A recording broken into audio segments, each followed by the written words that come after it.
Well, hey everybody, welcome back to the channel. Today we're going to do some work on this truck. Got a long way to go to get it there. Got to do brakes, got to get the engine in it, got to get the suspension done, figure out something with the transmission still, and maybe, fingers crossed, I'll get this son of a bitch done in time for the No Name Nationals. Today we're going to be putting the front suspension under it, getting rid of the old heavy 3/4 ton stuff, and putting under it 1/2 ton stuff that I was able to score at the local wrecking yard, get it to a 5 lug, 15-inch wheel, shed a little bit of weight, and get it a little bit lower to the ground like I want it. I'll show you some of the parts we're going to use. So, I was able to score the Rikudo lowering control arms from Holley, which is basically a kind of the same thing as what you'd find under a 1 ton, but they've got a different size bushing in them. It's supposed to fit into the 3/4 ton, 1/2 ton style trucks. It's got a new ball joint in it. We got these 1/2 ton springs from a donor truck at the wrecking yard. Come from a 1980 model. Got the whole knuckle, everything here, the rotor, the brakes. Got lucky, it even had brand new brake lines on it, so we did pretty good here. Wrecking yards are getting kind of proud of what they're charging for some of this stuff, but beats the cost of new, and it's going to do the job just fine for us. And of course, same thing here on the other side. Now we still got to do something about the brakes, master cylinder and booster. Even though this was originally a big block truck and it's got the small booster on it, that booster still ain't small enough to fit underneath the valve cover of the modified RB. Take you over here and show you. Now I had in this truck before 413, which is an RB, so it's the same deck height, and I had 906 heads on it. But the 906 heads, they stop here. This Victor style head's got raised intake ports and raised exhaust ports, so the entire head has grown up this way. And then we got these Mopar performance valve covers on it, which are roughly the same height as a stock stamped steel style one. However, when the 413 was in it, back here is where it sits underneath that brake booster, and you couldn't get a valve cover off the engine without moving that brake booster. There was roughly about 1 inch of clearance, if that. Broke a motor mount once and it actually hit the booster. It just, there's not much clearance there, so we're going to have to do something about this, because this whole setup sits about 1.5 inches higher than what the old setup did. So we got that bridge to cross yet too. Now most of you by now probably heard that 451 run. It's pretty darn rowdy, and it makes about 8 inches of vacuum. So vacuum assisted power brakes probably aren't the best option anyways. So I'm probably going to end up either going to manual, which I'll have to fabricate a mount to mount the booster to the fire, or not the booster, but the master cylinder to the firewall, or go with a Hydro Boost, because I will be retaining the power steering on the truck. It is going to be a driver. So there's a couple outfits out there that make kits. I'm going to try to adapt something myself. We'll see. But as for today, we're going to get these suspension pieces put under it. So I'm going to set the camera up so you can see what's going on, and I'm going to get my ass to work.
a side-by-side comparison of what came out of it and what's going back in. Besides that, we're going from the flat spring perch on the lower control arm to the bucketed one. This should bring the truck down substantially from where it sat before.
So I don't like the condition of that upper ball joint, so I'm going to run and get a couple of new ones.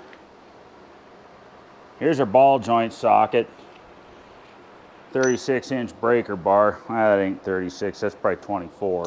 It's 3/4 inch drive. Let's see if we can break this dude loose.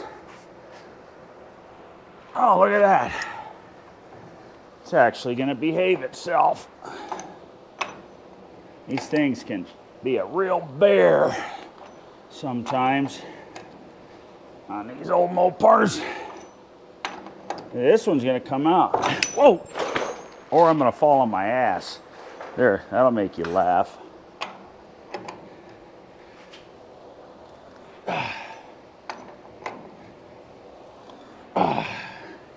I really like this stuff. They ain't sponsoring me or nothing, but sure works good. Kind of wish they would sponsor me. This stuff's expensive. Seafoam Deep Creep. But boy, it really makes this stubborn stuff less stubborn.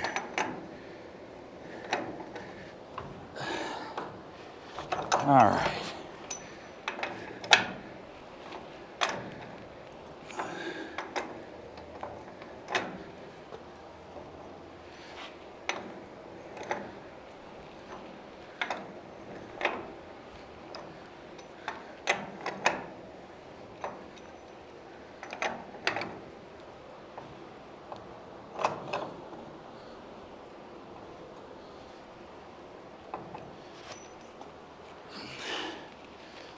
Oh, come on now. There. And she's out. Threaded in ball joint. That's a little loose. Well, I'm gonna run into town and grab a couple of these dudes. After a while, we'll get back at it. We made it back with the new ball joint. Got one for the other side too, but we'll get there when we get there. And these things, I always like to put a little bit of Never-Seez, anti-seize compound in the control arm. They do like to strip out if you ain't careful. So a little bit of Never-Seez will help your cause.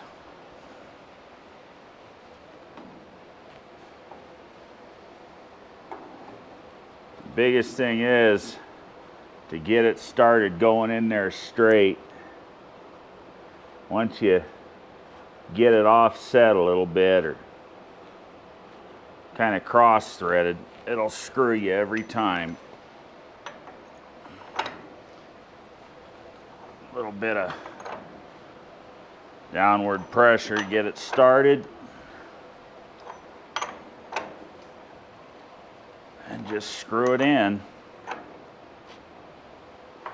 until it seats.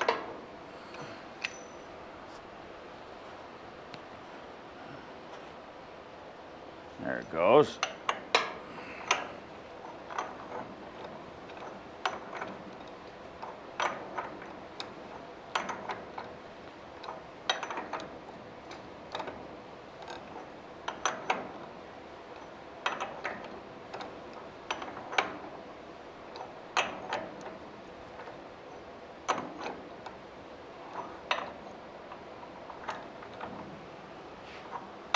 And once it's down, you don't want to reef on it. Just get it snug, and that's all you got to do. New ball joint installed.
Alright, we're back. Camera died. And what you didn't get to see was me cussing. Because this knuckle that I got off our donor truck, where it bolts on, ball joint goes in, you know, it's down here, and our tie rod goes in through here. Actually, it goes like this. And our tie rod goes in here. Well, wouldn't you know, the damn truck that it came off of obviously had bigger tie rods on it, because even though the whole rest of it's the same, the hole for the tie rod is bigger. So we had to pull the rotor off and undo the ball joint that we had all put on and cinched down and done, and take the two bolts out here, take it off, and switch it out for the old one. Yeah, that was kind of irritating. I should have checked, because I know there's these trucks, they got different stuff. I don't know why. All these automakers did it, Chevy, Ford, Dodge, and switch things around. But now all we got left is change out this brake line.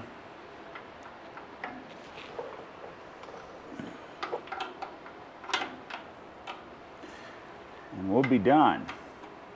That and waiting for shocks to show up, and I will have to pull the rotor off one more time. While I had it off, I went ahead and checked the bearings and repacked them and everything good, but I'll have to pull it off one more time, so we're gonna have to put longer wheel studs in it. Track rules, you know, gotta have the longer studs. Wouldn't be any fun having a wheel come off at high speed because didn't have enough lug nut engagement. Not that that would happen, but rules are rules, and you can't wish that you did something right after it fails.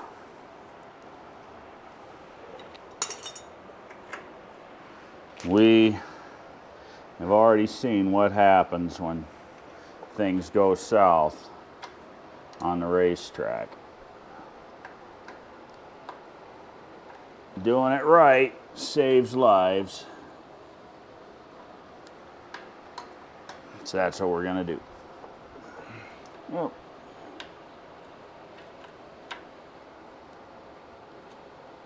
Come on. Get in there. There we go.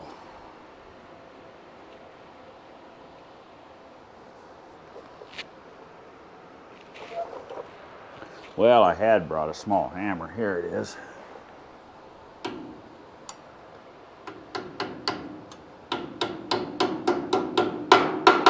Let's tap in the clip.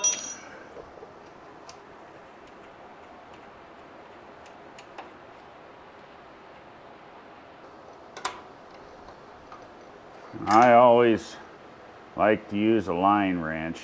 Keeps you from routing off these flare fittings and having to fight and argue with them down the road. Anybody that's ever come across one that somebody's chewed up with a pair of channel locks or vice grips or something trying to get them off, you know what I'm talking about.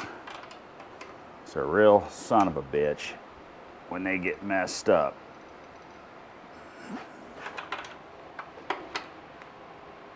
And that's what they make these handy line wrenches for. Easy peasy. And there we go. 3/4 ton to lowered 1/2 ton conversion.